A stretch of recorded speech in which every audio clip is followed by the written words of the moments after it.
جہاں تک اعلان ہوا تھا ایصال ثواب کے جائز طریقے، آج کا عنوان، پہلے ہم یہ جاننے کی کوشش کریں گے کہ ایصال ثواب کیا چیز ہے، اور جو علم ہم ایصال ثواب کے تعلق سے جو طریقے ہم جانتے ہیں کیا ہے، یہ واقعی یہ ہم سب کو صحیح معنی میں ایصال ہو سکتے ہیں یا نہیں، ہم انشاءاللہ اس کے اوپر بات کہتے جائیں گے۔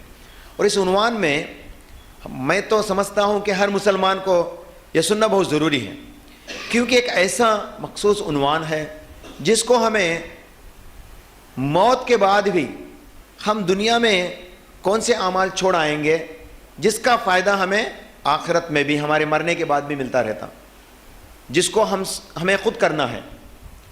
جو ہم معاشرے میں دیکھتے ہیں ایصال کرو، اور اس کے تعلق سے کئی سارے غلط فہمیاں اور غیر رسم و رواج بھی جو ہے مشہور و معروف ہیں، جیسے کہ ہم مرنے کے بعد زیارت کرنا، قبر کی زیارت کرنا، اس کے اوپر چڑھاوا چڑھانا، اسی طرح سے 9واں دن کھانا کھلانا، 40واں کرنا اور برسی کرنا۔ یہ تو ہم ایصال کے طور پہ جانتے ہیں، لیکن ایصال کا یہ طریقہ جائز نہیں ہے، اور یہ بد عقیدہ اور برے رسم و رواج ہیں، جس کا فائدہ تو دور ویسے گناہ تو ضرور ملیں گا۔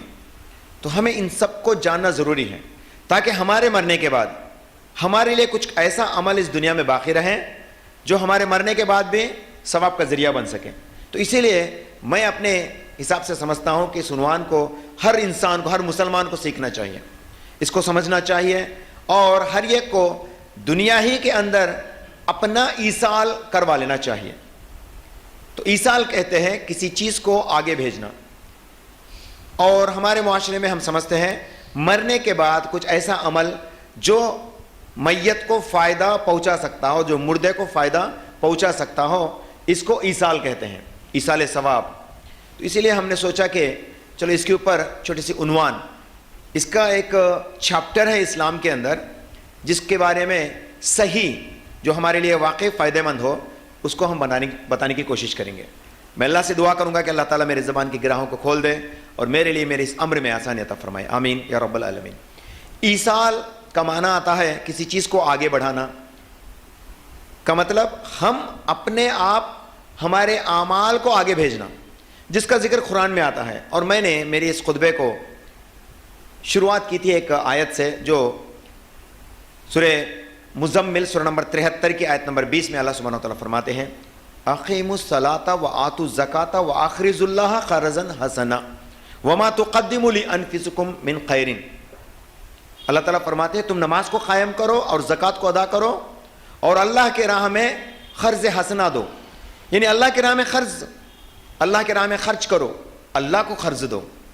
اور فرماتے ہیں وما تقدموا لانفسکم، اور اللہ کو قرض دینے کے ذریعے میں جو کچھ بھی تم اپنے لیے آگے بھیجو گے، اپنے نفس کے لیے آگے بھیجو گے، وہ بہتر سے بہتر اجر اس کا تم دیکھو گے، تم آخرت میں بہتر سے بہتر اجر پاؤ گے۔ مطلب اللہ تعالیٰ یہاں پہ بتاتے ہیں کہ دنیا ہی کے اندر ہم سب کو ایصال کر لینا چاہیے۔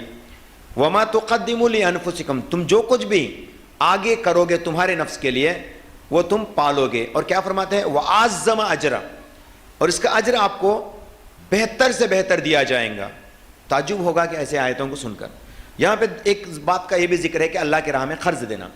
کیا مطلب ہے اس کا؟ قرض حسنا، اللہ کی راہ میں ہم ایسی چیز کو خرچ کریں جو لوگوں کو دنیا میں فائدہ پہنچائے۔ ہم اللہ کی راہ میں کچھ ایسا خرچ کریں جس سے فائدہ دنیا کے لوگ اٹھائیں اور ہمارے مرنے کے بعد بھی وہ صدقہ جاریہ بن جائے۔ تو ایسے چیز کا بدلہ اللہ سبحانہ و تعالیٰ حسن طریقے میں دیں گا، اور اس کا اجر بڑی عظمت والی اجر ہمیں ملے گی، یہ یہاں پہ فرماتے ہیں۔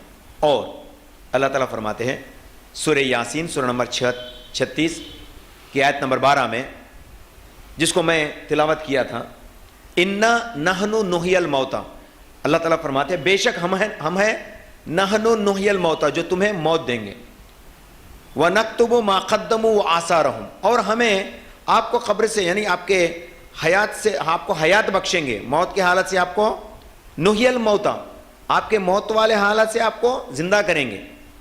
اور فرماتے ہیں وَقَدَّمُوا، تم جو کچھ بھی آگے کرو گے، اس کو باقاعدہ لکھ کر رکھیں گے. جو بھی تم آگے بھیجو گے اس کو ہم باقاعدہ لکھ کر رکھتے ہیں تاکہ اس کا حساب ہو. اور اللہ تعالیٰ لکھنے میں ذرہ برابر بھی, اللہ کے بندے جو ہمارے کندھوں کے اوپر کرامن کاتبین بیٹھے ہیں, یہ ذرہ برابر بھی غفلت نہیں برتتے. آپ اگرچہ نیک سوچتے ہیں تو سوچنے کے بدلے میں جو ہے آپ کو نیکی دی جاتی. نیک سوچنا بھی اسلام میں بہت اچھا عمل ہے. نیک سوچنا کرنا بہت دور کی بات, نیک سوچنا بھی اچھا عمل ہے. دیکھو ہم سوچیں گے تو عمل مل رہا ہے, اس نیک عمل کو ہم کریں گے تو کتنا اجر ملنے والا ہے. دیکھیے تو یہاں پہ یہ فرمایا جاتا ہے کہ ہم آپ کے اس عمل کو لکھ بھیجیں گے, کا مطلب دنیا ہی کے اندر جو تم آگے بھیجو گے.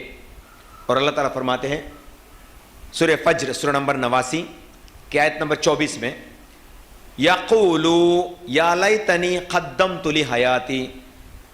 آخرت کے دن ایک نفس اپنے آپ سے پوچھے گی, ایک نفس اپنے آپ سے پوچھے گی, ہائے ہائے کاش کہ آج کے دن کے لیے میں کچھ آگے بھیج کے رہتا.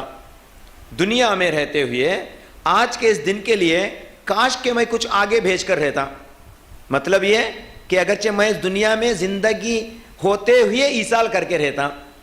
ایصال کا مطلب آتا ہے پارسل کرنا. اگرچہ ہم انگلش میں جانیں گے تو کسی توشے کو آگے بھیجنا, کسی پارسل کو بھیجنا, اس کو ایصال کہتے ہیں.